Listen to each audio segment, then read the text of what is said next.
સૃષ્ટિને મારા પતિવ્રતા ધર્મના સોગંદ છે. હવે સૂરજ ક્યારે ઉગવો ન જોઈએ. નમસ્કાર, આપનું સ્વાગત છે. મિત્રો, એક સાચી પતિવ્રતા નારી કેવી હોય છે? જ્યારે પતિ કોઈ પરસ્ત્રી સાથે સંબંધ રાખે છે ત્યારે પતિવ્રતા સ્ત્રીનો શું ધર્મ હોય છે? શું પતિવ્રતા સ્ત્રીએ પોતાના પતિની ઈચ્છાનું માન રાખવું જોઈએ? શું સ્ત્રીઓએ દુરાચારી પતિનો ત્યાગ કરવો જોઈએ?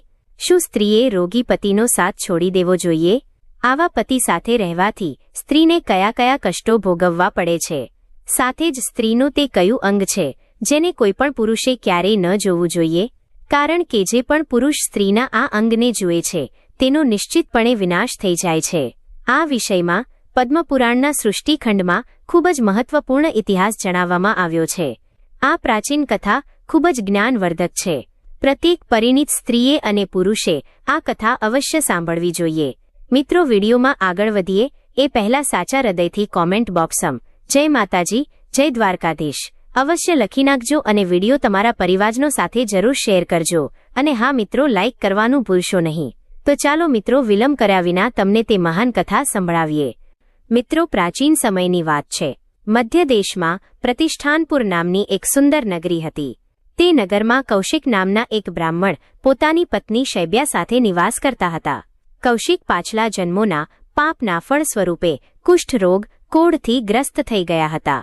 તેમના શરીર પર કેટલાય ઘા હતા જેમાંથી નિરંતર પરુ વહેતું રહેતું હતું અને અંગોમાં અસહ્ય પીડા રહેતી હતી. જો કે કૌશિકનું શરીર રોગગ્રસ્ત હતું છતાં પતિવ્રતા શૈબ્યા તેમનું પાલન એવી રીતે કરતી હતી જેમ કોઈ માતા પોતાના શિશુનું કરે છે. તે દરરોજ પતિને સ્નાન કરાવતી, તેમના ઘા ધોતી અને મલમ લગાવતી, તેમને સ્વચ્છ વસ્ત્રો પહેરાવતી અને સમયસર ભોજન કરાવતી. શૈબ્યા પોતાના પતિને દેવતા સમાન માનીને તેમની સેવામાં તન મનથી લાગેલી રહેતી હતી. કુષ્ઠ રોગને કારણે કૌશિક સ્વભાવથી ચીડિયા થઈ ગયા હતા. ક્યારેક ક્યારેક તેઓ શૈબ્યા પર ક્રોધિત થઈને કઠોર વચનો કહી દેતા અથવા ઝૂંઝલાઈ ઉઠતા. પરંતુ સહનશીલ શૈબ્યા આ વાતોનું ક્યારેય ખરાબ લગાડતી નહોતી. તેણે જીવનને પોતાના પતિની સેવા અને સુખ માટે સમર્પિત કરી દીધું હતું. પતિની પ્રતાડના પણ તે પ્રેમપૂર્વક સહી જતી અને વધુ ભાવથી તેમની દેખરેખ કરતી. શૈબ્યાની નિષ્ઠા અને સેવાભાવથી પ્રસન્ન થઈને સ્વયં દેવતાઓ પણ તેમના ગુણ ગાતા હતા. પરંતુ એક દિવસ ભાગ્યે આ દંપતીની પરીક્ષા લેવાનું નક્કી કર્યું.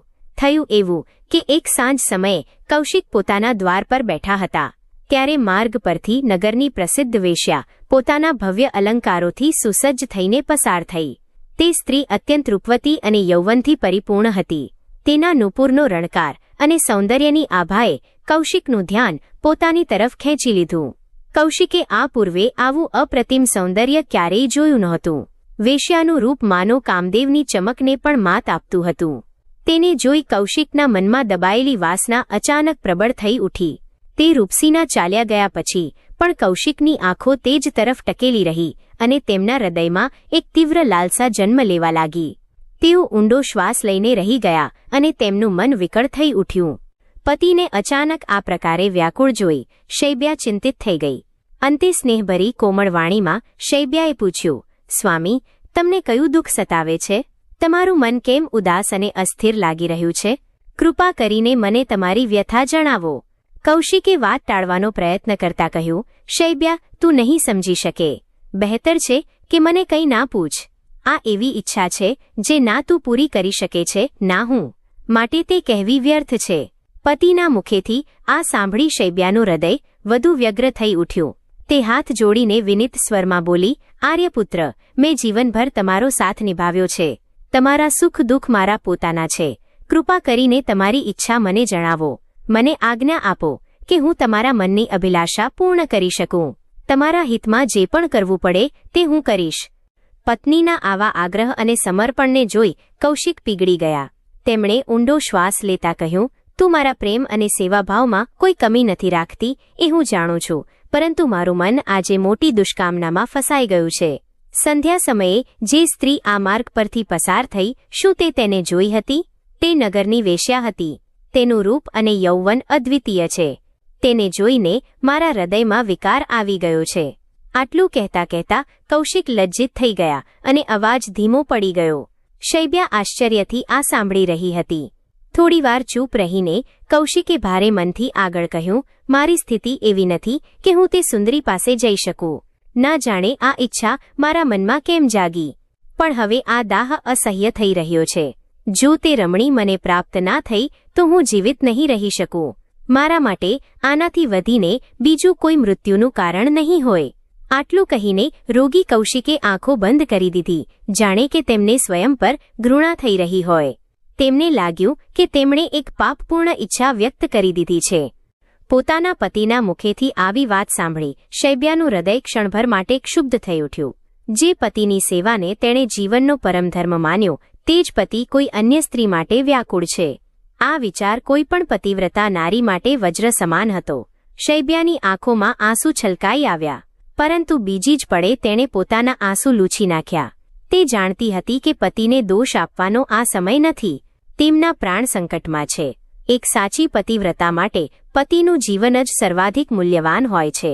શૈબ્યાએ મનોમન નિશ્ચય કરી લીધો કે તે પોતાના સ્વામીની આ અંતિમ ઈચ્છા પણ પૂર્ણ કરીને જ રહેશે.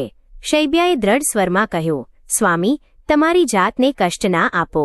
તમારા જીવનથી વધીને મારા માટે કંઈ જ નથી. જો તમારા પ્રાણોની રક્ષા તે સુંદરીને તમારી સમક્ષ લાવવાથી થાય છે તો એવું જ થશે. હું પ્રતિજ્ઞા કરું છું કે તમારી આ ઈચ્છા અવશ્ય પૂર્ણ થશે. પતિવ્રતા પત્નીના મુખેથી આ સાંભળી કૌશિકને જાણે એક નવી આશા મળી. તેમણે અવિશ્વાસ અને આશ્ચર્યથી શૈબ્યા તરફ જોયું. તેમને પોતાના કાન પર વિશ્વાસ નહોતો આવતો કે શૈબ્યા સ્વયં તેમને વેશ્યા પાસે લઈ જવા તૈયાર છે. કૌશિકની ઈચ્છા જાણ્યા પછી શૈબ્યાએ મનોમન નિશ્ચય કર્યો કે પહેલા તેણે તે વેશ્યાનો વિશ્વાસ અને શુભ ચિંતન પ્રાપ્ત કરવું પડશે. બીજા દિવસે અંધારી પરોઢે શૈબ્યા ઉઠી.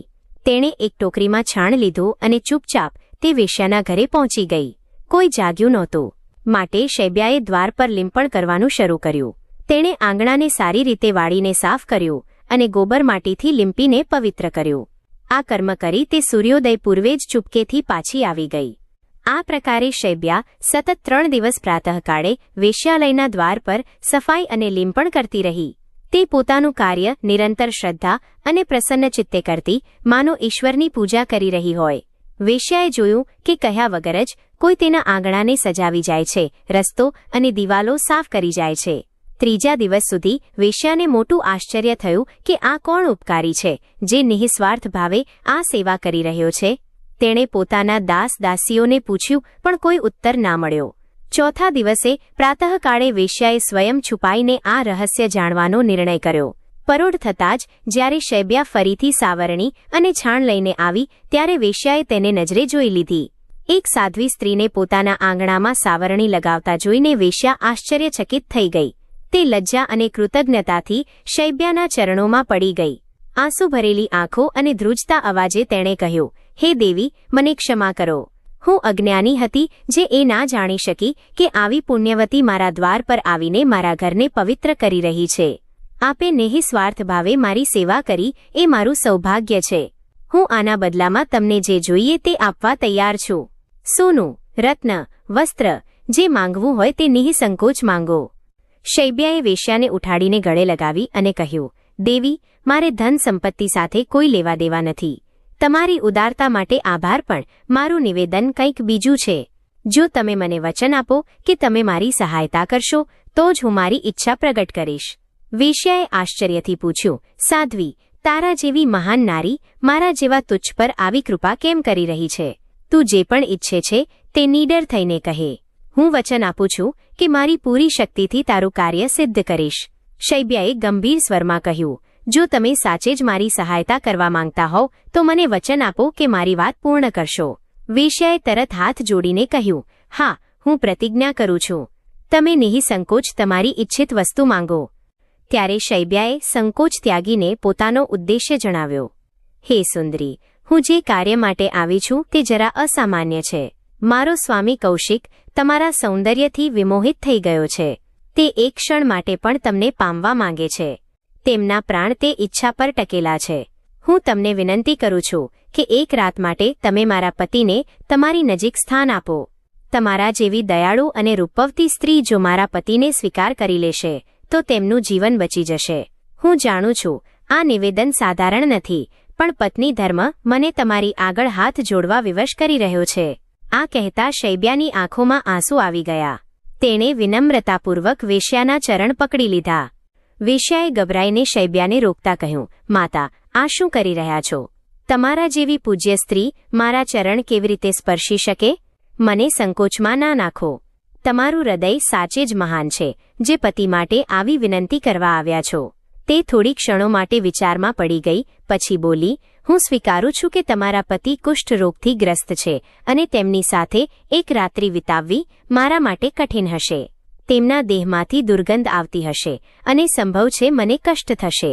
આ કહીને વેશ્યાએ શૈબ્યા તરફ જોયું, જે અત્યંત આશાભરી દ્રષ્ટિથી તેને નિહાળી રહી હતી. વેશ્યાએ નિસાસો નાખતા આગળ કહ્યું, પરંતુ તમારા અનુનયને હું ઠુકરાવી શકું તેમ નથી. તમારા પતિવ્રતા ધર્મ સમક્ષ હું નતમસ્તક છું. હું એક દિવસ માટે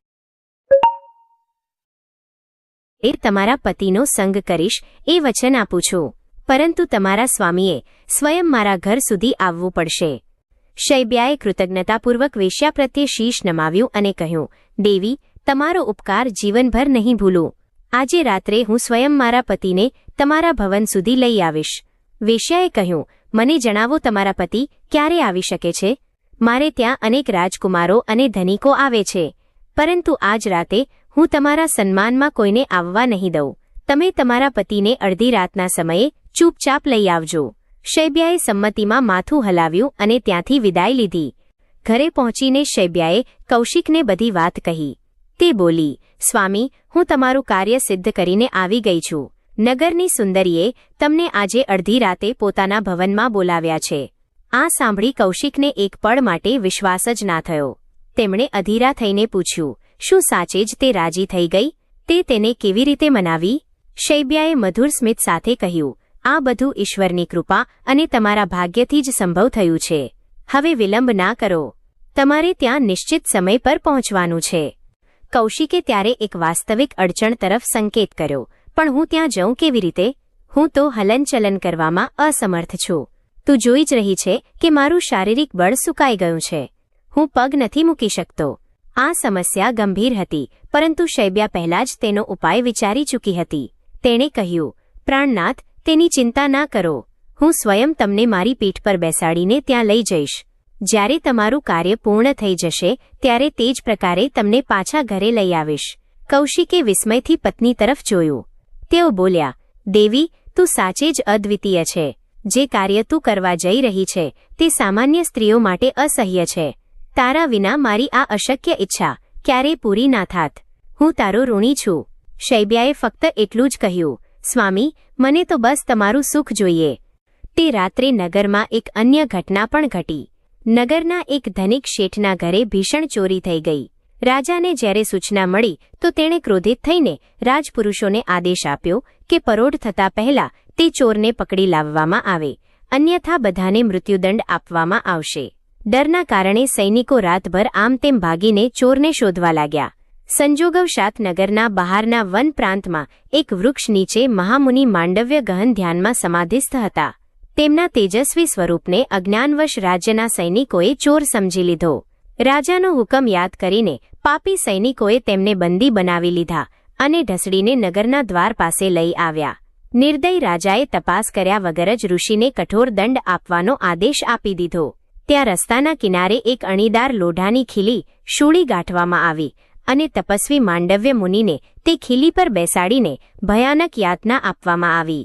ખીલી તેમના ગુદા માર્ગથી પ્રવેશ કરી મસ્તક સુધી પહોંચી ગઈ, પરંતુ તપસ્વી ઋષિએ પોતાની ઇન્દ્રિયોને વશમાં રાખી હતી, માટે આ વેદનાને પણ તેઓ ધૈર્યપૂર્વક સહતા રહ્યા.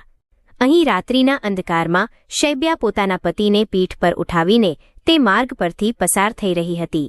તે ઝડપથી ડગલા ભરી રહી હતી, જેથી નિર્ધારિત સમય સુધી કૌશિકને વેશ્યાના ઘરે પહોંચાડી શકાય. માર્ગ સુમસામ હતો. ચારે તરફ સન્નાટો છવાયેલો હતો.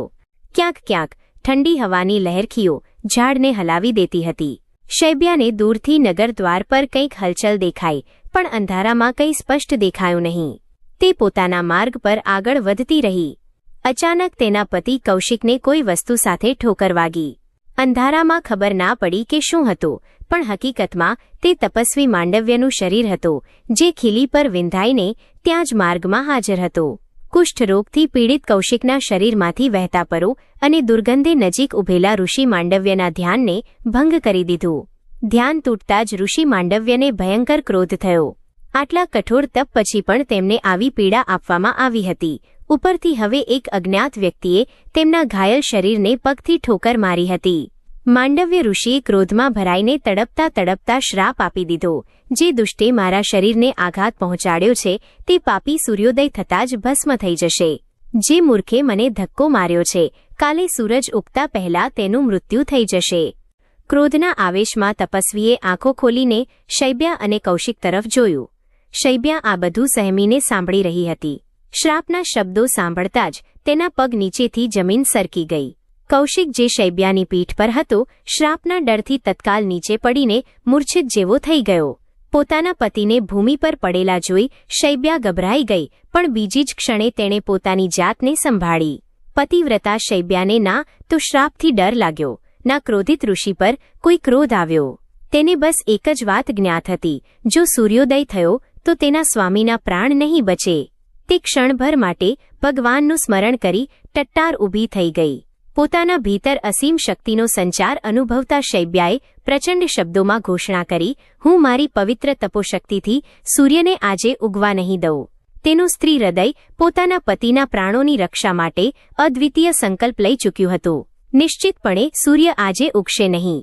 શૈબ્યાના આ વચનોમાં અપાર શક્તિ હતી. સંપૂર્ણ બ્રહ્માંડમાં તે શબ્દોનો પડઘો સંભળાયો. ક્રોધથી ભરેલા ઋષિ માંડવ્ય આ સાંભળી આશ્ચર્યચકિત થઈ ગયા.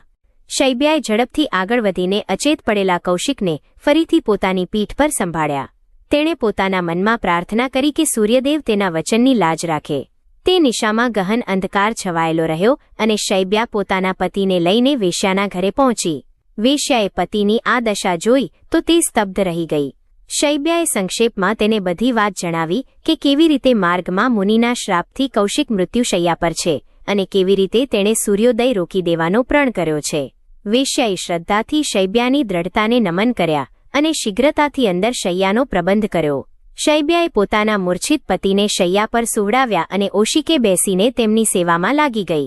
આ પ્રકારે શૈબ્યા બીજા 3 દિવસ અને 3 રાત વેશ્યાના ઘરે પોતાના પતિની સુષુપ્ત અવસ્થામાં દેખરેખ કરતી રહી. તેમણે અન્નજળનો ત્યાગ કરી રાખ્યો હતો અને નિરંતર ઈશ્વરને પ્રાર્થના કરતી રહી કે તેના પતિના પ્રાણ બચી જાય. બીજી તરફ શૈબ્યાના સંકલ્પને કારણે સૂર્યદેવ ઉદિત ના થયા. સતત 3 દિવસ વીતી ગયા, પરંતુ પરોઢનો પ્રકાશ ક્યાંય દેખાયો નહીં. પ્રજા અંધારામાં ડરના કારણે ત્રાહિમામ પોકારવા લાગી. છોડના પાંદડા કરમાવા લાગ્યા. પશુ પક્ષી વ્યાકુળ થઈ ઉઠ્યા. પૃથ્વી, આકાશ, સ્વર્ગ ત્રણેય લોકમાં હાહાકાર મચી ગયો કે સૂરજને શું થયું. દેવતાઓ પણ ચિંતિત થઈને આ મહાવિપત્તિનું કારણ શોધવા લાગ્યા. સતત 3 દિવસો સુધી સૂર્યના ના નીકળવાથી સંસારમાં હાહાકાર મચી ગયો. બધા દેવતાઓ પણ ગભરાઈ ઉઠ્યા. દેવરાજ ઇન્દ્રના નેતૃત્વમાં બધા દેવગણ સૃષ્ટિના રચયિતા બ્રહ્માજીના શરણે ગયા. ઇન્દ્રે વિનમ્ર વિનંતી કરી, પ્રભુ 3 દિવસથી સૂર્યદેવ લુપ્ત છે. આખો સંસાર અંધકાર અને સંકટમાં છે. ના અમને દેવતાઓને કારણ ખબર છે, ના મનુષ્યોને. પ્રજા ત્રાહિમામ પોકારી રહી છે. યજ્ઞ અનુષ્ઠાન ઠપ્પ થઈ ગયા છે. ઋષિમુનિઓના કાર્યો અટકી ગયા છે અને પૃથ્વી પર જીવજંતુઓનું જીવન પણ ખતરામાં પડી ગયું છે. હે વિધાતા, કૃપા કરીને આ સમસ્યાનું સમાધાન કરો. બ્રહ્માજી ધ્યાનમગ્ન હતા. તેમણે પોતાની દિવ્ય દ્રષ્ટિથી સંપૂર્ણ સ્થિતિનું અવલોકન કર્યું અને દેવતાઓને કહ્યું, આ બધું એક મહાપતિવ્રતા સ્ત્રી અને ઋષિ માંડવ્ય વચ્ચે ઘટેલા પ્રસંગને કારણે થયું છે. બ્રહ્માના આવું કહેતા જ બધા દેવતાઓને આશ્ચર્ય થયું. તેમણે આ ઘટનાનો વૃત્તાંત જાણવો ચાહ્યો. ત્યારે બ્રહ્માજીએ વિસ્તારથી જણાવ્યું કે વી રીતે પતિવ્રતા શૈબ્યાએ પોતાના પતિના પ્રાણોની રક્ષા માટે સૂર્યના ઉદયને રોકી દીધો છે. આ સાંભળી ઇન્દ્ર આદિ બધા દેવતાઓએ કહ્યું, પ્રભુ, હવે આપ જ આ સ્થિતિનું નિવારણ કરી શકો છો. જો સૂર્યદેવ શીઘ્ર પ્રગટ નહીં થાય તો ત્રણેય લોકમાં પ્રલય થઈ જશે. બ્રહ્માજીએ દેવગણને આશ્વાસન આપ્યું અને સ્વયં તે સ્થળ પર જવાનો નિશ્ચય કર્યો જ્યાં શૈબ્યા પોતાના પતિ સાથે હતી. તરત જ બ્રહ્મા, ઇન્દ્ર તથા અન્ય પ્રમુખ દેવતાઓ પોતાના દિવ્ય વિમાન દ્વારા પૃથ્વીલોક પર તે વેશ્યાલયની ઉપર આવી પહોંચ્યા જ્યાં શૈબ્યા નિવાસ કરી રહી હતી. દેવતાઓના શરીરમાંથી અને વિમાનમાંથી નીકળતી પ્રકાશ જ્યોતિથી અચાનક એવું લાગ્યું માનો હજારો સૂર્યોનો ઉદય થઈ ગયો હોય. અચાનક તેજ પ્રકાશથી ચોંકીને શૈબ્યા ગભરાઈ ગઈ. તેણે આકાશ તરફ જોયું તો દેવલોકથી ઉતરેલા દિવ્ય હંસવાહિની વિમાનોને ચમકતા જોયા. તેને એક ક્ષણ માટે લાગ્યું કે ક્યાંક સૂર્યદેવે તેની વાત ના માની હોય, પણ પછી તેને અહેસાસ થયો કે સ્વર્ગના દેવગણ સ્વયં પધાર્યા છે. શૈબ્યા તરત હાથ જોડીને શ્રદ્ધાપૂર્વક ઊભી થઈ ગઈ. બ્રહ્માજીએ વિમાનમાંથી ઉતરીને પ્રેમપૂર્વક શૈબ્યાને સંબોધિત કરી, હે સાધ્વી પુત્રી, તે તારા પતિવ્રતના બળ પર સૂર્યના રથને રોકી દીધો છે. પરંતુ તારા આ ક્રોધથી ત્રણેય લોકના દેવતા, મનુષ્ય, ગાયો બધા સંકટમાં પડી ગયા છે. સમસ્ત પ્રાણી ત્રાહિમામ પોકારી રહ્યા છે. શું તને એ સ્વીકાર્ય છે કે તારા એકના દુઃખથી બધાનો સર્વનાશ થઈ જાય? માટે હે પુત્રી, સૂર્યદેવ પર કરેલો તારો કોપ હવે શાંત કર. સૂર્યને ઉદય થવા દે. શૈબ્યાએ શ્રદ્ધા અને વેદના મિશ્રિત સ્વરમાં ઉત્તર આપ્યો, હે પ્રજાપતિ બ્રહ્મદેવ, મારા માટે મારા સ્વામી જ સર્વસ્વ છે. ત્રણેય લોકો અને દેવતાઓથી વધીને મારા માટે મારા પતિનું જીવન મૂલ્યવાન છે. ઋષિ માંડવ્યના શ્રાપને કારણે સૂર્યના ઉદય થતાં જ મારા પતિના પ્રાણ ચાલ્યા જશે. આ જ કારણે વિવશ થઈને મેં સૂર્યને બાંધી દીધો છે. ના તો કોઈ ક્રોધવશ, ના તો અહંકારવશ, ના લોભ કે મોહવશ મેં આવું કર્યું છે. મેં આ કઠોર સંકલ્પ ફક્ત મારા પતિ ધર્મના પાલન અને મારા પતિના પ્રાણોની રક્ષા માટે લીધો છે. મારા સ્વામીને ખોઈને હું જીવનભર માટે કલંકિત અને દુઃખી થઈ જઈશ. કૃપા કરીને વિચારો, આવી સ્થિતિમાં કોઈ પણ પત્ની શું આવું જ ના કરત? શૈબ્યાની આંખોમાંથી અશ્રુધારા વહેવા લાગી. સમસ્ત દેવગણ તેનો પતિવ્રત સાંભળીને દ્રવિત થઈ ઉઠ્યા. ત્યારે બ્રહ્માજીએ સમજાવતા કહ્યું, હે સુમતી, હું તારા પતિવ્રતા ધર્મનું માન રાખું છું, પરંતુ જો એક પ્રાણીના બલિદાનથી ત્રણેય લોકનો ઉદ્ધાર થઈ શકતો હોય તો આ કાર્ય કલ્યાણકારી ગણાશે. તારા પતિનું આયુષ્ય તો લગભગ સમાપ્ત જ છે. જો તેમના ત્યાગથી સંપૂર્ણ સૃષ્ટિની રક્ષા થાય છે તો તેનાથી મોટું પુણ્ય કંઈ નથી. તારા આ ત્યાગથી તને મહાન સદ્ગતિ પ્રાપ્ત થશે અને લોક પરલોકમાં યશ મળશે. ઇન્દ્ર સહિત અન્ય દેવતાઓએ પણ શૈબ્યાને વિનંતી કરી કે તે સૂર્યદેવને બંધન મુક્ત કરી દે, પણ શૈબ્યા પોતાના પતિને છોડવા તૈયાર ના હતી. તે દ્રઢતાથી બોલી, હું મારા સ્વામીનો ત્યાગ કરીને પ્રાપ્ત થનારા કોઈ લોક કલ્યાણને ઇચ્છતી નથી. મારા માટે તેનાથી વધીને પાપ બીજું કંઈ નહીં હોય. શૈબ્યાની અતૂટ નિષ્ઠા અને લગન જોઈને બ્રહ્માજીએ અંતે તેને એક પરમ આશ્વાસન આપવાનો નિર્ણય કર્યો. બ્રહ્માજીએ મમત્વભર્યા સ્વરમાં કહ્યું, હે પતિવ્રતા, હું સર્જનહાર તારા સમર્પણથી અતિ પ્રસન્ન છું. હું તને વચન આપું છું કે જો તું સૂર્યને ઉદય થવા દે તો હું તારા પતિને તરત નવું જીવન પ્રદાન કરી દઈશ. સૂર્યના કિરણો ફેલાતા જ ઋષિના શ્રાપથી તારો પતિ ભસ્મ અવશ્ય થઈ જશે, પરંતુ પછી તે જ ભસ્માવશેષોમાંથી તારા પતિનો પુનર્જન્મ થશે. તે યુવક કામદેવ સમાન રૂપવાન, તેજસ્વી અને સર્વગુણ સંપન્ન હશે. તારે વિધવા હોવાનું કલંક એક ક્ષણ માટે પણ નહીં સહેવું પડે. તું સ્વયં સદૈવ રતિ જેવી સુંદરી અને સૌભાગ્યશાલીની રહીશ. તમારું આ પતિ પત્નીનું યુગલ સ્વર્ગલોકમાં સન્માનિત થશે, જેમ સ્વયં વિષ્ણુ લક્ષ્મી દેવો દ્વારા પૂજિત છે. આ સૃષ્ટિકર્તાનું તને વરદાન છે. હવે કૃપા કરીને તારો સંકલ્પ ત્યાગી દે અને સૂર્યોદય થવા દે. બ્રહ્મા દ્વારા આપવામાં આવેલા આ મહાન આશ્વાસનને સાંભળી શૈબ્યા થોડી ક્ષણો ચૂપ રહી. તે મનોમન પરમાત્માને સ્મરણ કરી રહી હતી. તેને વિશ્વાસ થયો કે બ્રહ્માજીના વચન અસત્ય ના હોઈ શકે. અંતે તેણે ગદગદ કંઠે કહ્યું, બ્રહ્મદેવ, હું તમારી વાત સ્વીકારું છું. લોક કલ્યાણ માટે હું મારા સંકલ્પનો ત્યાગ કરું છું. સૂર્યદેવનો ઉદય થવો હવે સુનિશ્ચિત છે. આવું કહેતા શૈબ્યાએ હાથ જોડીને આકાશ તરફ જોયું અને પોતાની પ્રતિજ્ઞા પાછી ખેંચતા સૂર્યદેવનું સ્મરણ કર્યું. તે જ ક્ષણે ચારે દિશાઓમાં પ્રકાશ ફેલાવા લાગ્યો. રાત્રિનો અંધકાર દૂર થવા લાગ્યો અને પૂર્વ દિશામાં લાલીમાં છવાઈ ગઈ. 3 દિવસના સન્નાટા પછી પક્ષીઓનો કલરવ સંભળાવવા લાગ્યો. પ્રકૃતિ માનો ફરીથી જાગી ઉઠી. બધા દેવગણ ધન્ય છે પતિવ્રતા ધર્મ કહેતા પ્રસન્નતા વ્યક્ત કરવા લાગ્યા. જેવું સૂર્યનું પહેલું કિરણ પ્રસ્ફુટિત થયું, શૈબ્યાની સમક્ષ શૈયા પર પડેલા કૌશિકે એક નિસાસો નાખ્યો અને તેમનું શરીર અગ્નિની જ્વાળામાં લપેટાઈ ગયું. આંખના પલકારે કૌશિકનું જર્જરિત શરીર બળીને ભસ્મ થઈ ગયું. આ દ્રશ્ય જોઈને શૈબ્યાના હૃદયમાં પીડા ઉપડી, પણ તેણે ધૈર્ય ના ખોયું. તે વિશ્વાસપૂર્વક તે રાખના ઢગલાને જોતી રહી જ્યાં એક ક્ષણ પહેલા તેના પતિ હતા. દેવતાઓની દિવ્ય શક્તિ અને શૈબ્યાના તપોબળનો ચમત્કાર તરત જ પ્રગટ થયો. જોતા જોતા તે ભસ્મમાંથી એક દિવ્ય યુવક પ્રગટ થયો. તે નવયુવક રૂપ લાવણ્ય અને તેજમાં દેવરાજ ઇન્દ્રથી કમ નહોતો. તેની કાંતિ માનો કામદેવને પણ લજવતી હતી. શૈબ્યાએ જ્યારે તે યુવકને જોયો તો ક્ષણભર માટે તેને ઓળખ્યો નહીં, પરંતુ પછી યુવકે શ્રદ્ધાપૂર્વક શૈબ્યાને સ્પર્શ કરતા કહ્યું, દેવી, શું તે મને ઓળખ્યો નહીં? હું જ તારો પતિ કૌશિક છું. તારા પુણ્ય પ્રતાપથી મને નવો જન્મ મળ્યો છે. આ સાંભળતા જ શૈબ્યાને અપાર હર્ષ થયો. તેણે રડતા રડતા પોતાના પતિને હૃદય સરસો ચાંપી દીધો.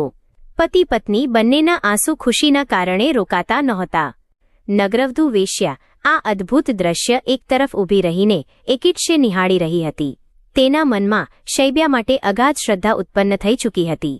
દેવતાઓએ આ પરમ ચમત્કાર પર પ્રસન્ન થઈ સ્વર્ગમાંથી પુષ્પવર્ષા કરી. સ્વયં બ્રહ્માજીએ પૃથ્વી પર ઉતરીને કૌશિક અને શૈબ્યાને આશીર્વાદ આપ્યા. તેમણે દંપતીને દિવ્ય વસ્ત્રાભૂષણ પહેરાવ્યા અને કહ્યું, તમે બંને તમારા પુણ્ય કર્મોથી હમણાં જ સ્વર્ગલોક ચાલો. પૃથ્વી પર તમારું કાર્ય સંપન્ન થયું. હવે તમે પતિ પત્ની રૂપે અમર થઈને સ્વર્ગમાં આનંદ ભોગવો. ઇન્દ્રે તરત પોતાનું દિવ્ય વિમાન બોલાવ્યું, જે સોનાની જેમ ચમકી રહ્યું હતું. શૈબ્યા અને કૌશિકે હાથ જોડીને સમસ્ત દેવગણને પ્રણામ કર્યા અને વિમાન પર આરૂઢ થઈ ગયા. તે ક્ષણે સમસ્ત પૃથ્વીવાસી આશ્ચર્ય અને આનંદમાં ભરાઈને તે સ્વર્ગારોહણને નિહાળી રહ્યા હતા. દિવ્ય રથ આસમાનમાં ઉડી ચાલ્યો અને શૈબ્યા કૌશિક પતિ પત્નીને લઈને સ્વર્ગધામ તરફ પ્રસ્થાન કરી ગયો. દેવતાઓ સહિત સમસ્ત વિશ્વએ રાહતનો શ્વાસ લીધો. સૂર્યદેવ ફરી પોતાની નિયમિત ગતિથી આલોક ફેલાવવા લાગ્યા. આ પ્રકારે પતિવ્રતા શૈબ્યાએ પોતાના પતિના પ્રાણોની રક્ષા માટે અદ્વિતીય ત્યાગ અને સાહસનો પરિચય આપ્યો. પોતાના સંકલ્પ અને તપોબળથી તેમણે સૂર્યને રોકીને એ સિદ્ધ કર્યું કે એક સાચી પતિવ્રતા આગળ દેવતાઓ પણ નતમસ્તક થઈ જાય છે. આ પૌરાણિક કથા પતિવ્રતા ધર્મની મહિમાને યુગો યુગો સુધી ઉદ્ઘોષિત કરતી રહેશે. શૈબ્યા જેવી સ્ત્રીઓ ભારત ભૂમિની ગૌરવશાળી આદર્શ છે, જેની પતિ પરાયણતા અને ધર્મનિષ્ઠા સદૈવ સ્મરણીય રહેશે. પ્રિય દર્શકો, આશા છે કે તમને આ કથા પસંદ આવી હશે. જો આ વાર્તા તમારા હૃદયને સ્પર્શી ગઈ હોય તો કૃપા કરીને તેને લાઇક કરો. તમારી ભાવનાઓ કોમેન્ટ દ્વારા શેર કરો અને આ કથાને તમારા મિત્રો તેમજ પરિવાર સાથે શેર કરો. અમારી આગામી આવી જ રોચક પૌરાણિક કથાઓની અપડેટ મેળવવા માટે અમારી ચેનલને સબસ્ક્રાઇબ કરવાનું ભૂલશો નહીં. આભાર. જય માતાજી, જય દ્વારકાધીશ.